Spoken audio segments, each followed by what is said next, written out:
Napakaganda nung kanilang chapel. Papakita ko lang sa inyo.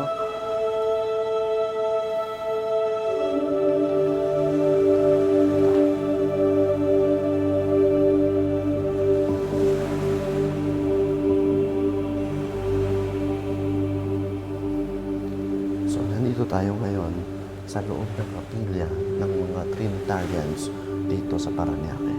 Yung Father, sino po ba siya? So, ito po naman yung aming imahe na si Our Lady of Good Remedy naman, no?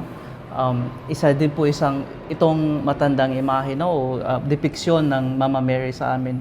Kasi para sa amin, si Mama Mary ay for many centuries already has been helping us, no? Ang tagal na niya po kaming tinutulungan para maano namin yung mission namin sa pag-ransom ng mga captives. Yung imaheng ito, kung napapansin niyo po, ay meron ding may maliting cross, no? Red and blue cross. Yun. So yun, nakikita nyo, red and blue cross sa gitna. Tapos yung may baby Jesus. Tapos ito, kung napapansin nyo, may hawak na pera si Mama Mary. Pouch. Actually, pouch po siya. Ito, may pouch, no? At ang laman niya ay mga Tunay na coins ito, no? Coins, opo, 25 centimos. Opo. So yung istorya po nito noong 1202 po, si Saint John de Mata, yung founder po ng Trinitarians, ay nawala na ng pera, naubusan ng pera para sumagsagip ng ng mga Kristiyanong nabihag. Kaya nagdasal po siya kay Mama Mary, sabi niya sa Inang Maria na tulungan siya na makapagpatuloy sa kanyang mission kasi hindi madali po yung pagdaransom ng mga captives, no? Kailangan may involved na pera. So yung nagdasal siya kay Mama Mary at si Mama Mary po ay nagpakita sa kanya. At ito po yun si Our Lady of Good Remedy. Yun yung pinangalan po ni Saint John de Mata kay Mama Mary, Our Lady of Good Remedy. Sa kanyang apparition kay Saint John, ay nagbigay po siya ng pouch ng pera para magpatuloy po sa misyon ng pagsasagip ng mga bihag ng mga Kristiyano. Kaya hanggang ngayon ay patuloy pa rin namin siyang ini-invoke as Our Lady of Good Remedy.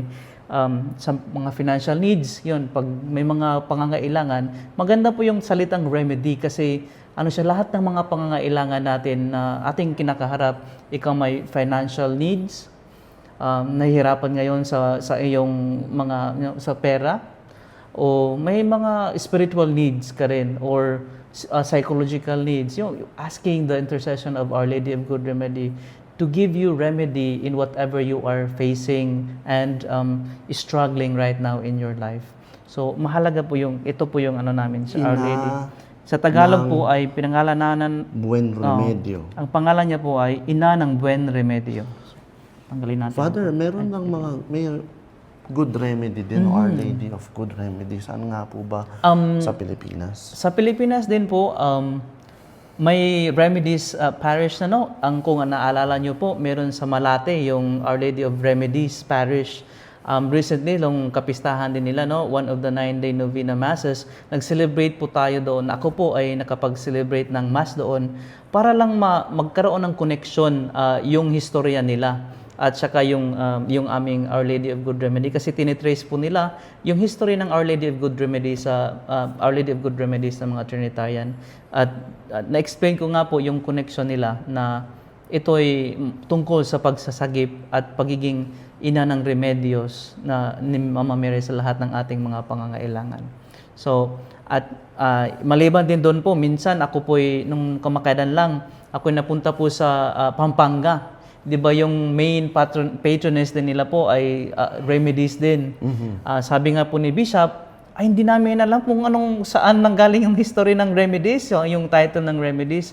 At in God's providence talaga at ang galing talaga ni Mama Mary, no, gumagalaw talaga siya din tumutulong sa amin. Sabi ko, Bishop, sa amin po galing yung Remedies na title po at ito po yung totoong history nito. At natuwa po sila Bishop kasi sabi nila, ay yun pala talaga yung dahilan kung saan galing yung Our Lady of Good Remedies na title. So, sa buong mundo, malaki na po yung devotion ng Our Lady of Good Remedies. So ano pong mga problema yung pwedeng ilapit kay Ina ng Buen Remedio? Oo, most especially yung, as I said, di ba pouch siya, so may financial needs. Kung nahihirap, lahat naman tayo may needs of money, no? kung medyo na nagigipit tayo sa right now sa pera, we can ask for her intercession na tulungan tayo to find remedy in our financial needs. Tapos yung mga nahihirapan din sa problema, maraming problema. Spiritual din, nahihirapan sa Sa sakit. spiritual. Sa sakit, yes. Kasi remedies din siya. So physically, ganun din siya. You ask for intercession and healing kay Mama Mary, Our Lady of Good Remedies po. Sige, Father, thank Thank you. you. And ang ina ng Buen Remedio, Yes Lady po. of Good Remedies.